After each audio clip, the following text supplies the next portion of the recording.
kami dari Bank Mega ya melihat kondisi saat ini dengan Fed yang juga masih agresif dalam rangka menurunkan inflasi ya, itu menaikkan tingkat suku bunganya. Nah, jadi dengan level inflasi di Amerika masih di figure 8% dengan asumsi di market memang mereka ingin mengendalikan inflasi sampai dengan 6% di akhir tahun ini, ya jadi BI akan follow the market sih, the global market. Jadi kelihatan ini BI akan masih agresif untuk menaikkan tingkat suku bunga ya supaya capital outflow itu nggak terjadi besar-besaran. Jadi masih dalam rangka meyakinkan investor bahwa Indonesia itu masih resilient gitu, masih tangguh. Karena memang kalau dilihat juga dari tadi kita lihat dari fundamental kita sendiri seperti FX reserve itu masih 130 miliar, kemudian juga kenaikan tingkat suku bunga di BI melebihi 7 days repo rate ini masih dilakukan akhir-akhir ini ya. Jadi kan kalau negara-negara maju itu sudah menaikkan waktu pas Fed naikin tingkat suku bunga, nggak lama kemudian negara maju ikut menaikkan. Tetapi kalau di kita, balik lagi, kita masih pakai senjata moneter lainnya, yaitu dengan menaikkan GWM sampai level 9% efektif September kemarin. Nah, tapi baru sekarang ini BI baru mulai menaikkan. Nah, kalau dilihat agresif atau tidak, kelihatannya BI masih coba untuk menaikkan tingkat suku bunga karena intinya sih BI kan melalui tugasnya itu mengendalikan exchange rate kita ya US dollar against rupiah dan juga dalam rangka juga mengendalikan supaya tidak terjadi capital outflow. Nah, tetapi di balik itu mereka juga membantu untuk menurunkan namanya inflasi.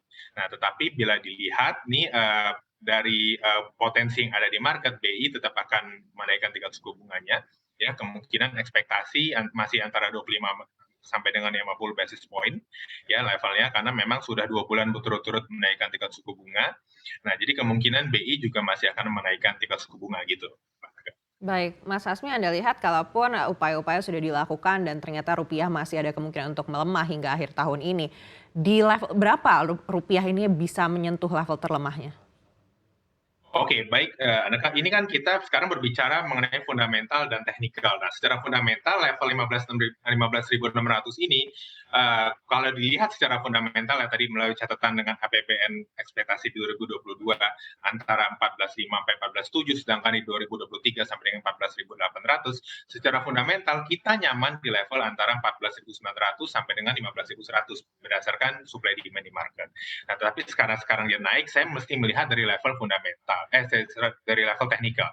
Nah, level teknikal ini kita lihat bahwa kemungkinan resisten berikutnya di 15.800. Tetapi BI sudah cepat tanggap nih menjaga di level 15.600 itu perlahan-lahan melakukan intervensi di market melalui state on, jadi menjaga supaya rupiah itu lebih stabil dan tidak terlalu berfluktuasi gitu. Karena balik lagi ya kalau memang rupiah itu terlalu berfluktuasi itu akan meresahkan sih, basicnya akan meresahkan para investor walaupun di dalamnya kayak contoh hari ini aja ISG kita masih naik ya levelnya hampir 1% di level 7 ribuan, bahkan waktu BI menaikkan tingkat suku bunga ya di minggu lalu itu IHSG itu malah indeks itu bakal lebih happy gitu kan yang melihat. Tapi memang rupiah ini masih mengikuti pelemahan global, tetapi nggak perlu khawatir ya karena kita masih expect dengan supply yang ada di market nih bisa meredakan pelemahan rupiah ini. Tetapi kalau dilihat secara teknikal,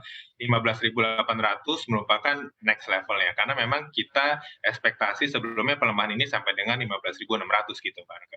Baik, kita akan beralih ke Bu Ani. Bu Ani tadi Mas Hasmi katakan kalau mungkin rupiah bisa sampai 15.800. Ini Ibu lihat di sektor real kira-kira sektor apa yang akan terdampak paling signifikan? Baik, Mbak. Jadi, kalau saya menduga BI tadi Mas Hasmi sekitar 25 sampai 50 ya, mungkin di 50 pips ya Mas Hasmi ya. Karena 25 mungkin agak terlalu kecil, mengapa? Karena the Fed rate-nya akan naik mungkin kira-kira 50 sampai 75, kemungkinan seperti itu. Jadi ini antisipasi BI yang pertama, kalau itu dilakukan mungkin pasar menjadi lebih nyaman dengan situasinya. Kedua, sektor-sektor yang mungkin paling terkena sebetulnya sektor-sektor yang kalau di kita posisinya dia importir ya. Kalau kita importir bahan baku pasti ini terkena sekali dan bahan baku itu ternyata banyak hampir di semua sektor kita banyak menggunakan bahan baku dan dari impor. Kalau eksporter sebetulnya kalau seperti ini lebih diuntungkan karena apa namanya, eee, ke apa namanya, lebih menguntungkan lah karena dapat harga yang orang asing memandang harga barang-barang kita menjadi lebih murah kan, karena nilai tukar US dollar-nya menjadi lebih besar begitu. Jadi itu, kalau dari sisi saya lebih tidak terlalu melihat, pengaruh kurs ya Mbak, kalau kurs nanti ke APBN ya. Pertama mungkin yang perlu diantisipasi dampaknya terhadap subsidi BBM. Kenapa subsidi BBM perlu diantisipasi? Karena kita kan membelinya dalam US dollar, kemudian jualnya dalam rupiah. Beruntung ini harga minyak crude-nya kan sekarang turun di kisaran 90 US dollar per barrel daripada sebelumnya. Sehingga mudah-mudahan kalaupun subsidinya melesat melampaui yang ditentukan di atas 507 triliun itu masih di dalam batas yang pemerintah aman. Mengapa? Karena pemerintah kan juga punya sisa lebih penggunaan anggaran, masih ada SAL dan lain sebagainya. Itu yang pertama. Kedua, yang perlu diantisipasi mungkin ini kalau dari sisi pemerintah, pembayaran utang kan dalam US dollar tentunya akan di dalam rupiah, dalam APBN ini akan punya implikasi. Itu yang pertama. Sementara sektor-sektor lain yang punya apa namanya dampak itu misalnya bahan pangan ini yang saya concern sekali. Mohon betul bahan pangan kita tuh paling tidak 4 nih, paling tidak 4. Satu beras, 2 tepung-tepungan, 3 yang terkait dengan kedelai, tahu, tempe, dan lain sebagainya, dan 4 minyak goreng.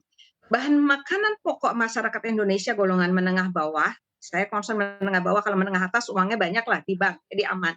Ada 4 biasanya, beras, tepung-tepungan, kedelai, dan minyak goreng. Ini bagaimana caranya? Karena kita tahu kedelai kita impor, beras sebagian, mudah-mudahan kita punya stok cukup di domestik.